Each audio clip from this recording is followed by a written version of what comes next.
తమిళనాడు నుంచి ఒక వ్యక్తి వెళ్ళి ఎంత పెట్టుకున్నాడు తెలుసా? 5 లక్షల రూపాయల టికెట్లు ఒకేసారి కొనేసాడు. నా పోతే దరిద్రం, ఇప్పుడే పోవాలి, నాకు ఖచ్చితంగా రావాలి అన్న ఉద్దేశంతో 5 లక్షల టికెట్లు ఒకేసారి కొనడంటే ఎన్ని టికెట్స్? దీనికి ఎండ్ ఉందా? 500 నష్టపోతున్నాడా?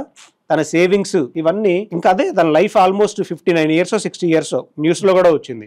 ఇంకొక స్టేట్ లో ఒక బాబా దగ్గరికి వెళ్ళి లక్కీ నెంబర్ అడిగి తెలుసుకొని నువ్వు ఈ సిరీస్ మొత్తం కొను, ఈ సిరీస్ కే లాటరీ వస్తుందని చెప్పిండంట ఒక బాబా. అతను ఆ సిరీస్ మొత్తం కొని లాటరీ రాకపోతే ఆ సిరీస్ లో వీడు లైఫ్ లో సేవింగ్ చేసిందంతా పెట్టాడు దానిలో ఈ సిరీస్ లో వస్తుందని వెళ్ళి ఆ అడ్వైజ్ ఇచ్చిన చంపేశాడు. ఒక క్రైమ్ కి ఇప్పుడు కారణం ఏదైంది? అడ్వైజ్ ఇచ్చిన బాబా వికెట్ ఎగిరిపోయింది, చంపేశాడు.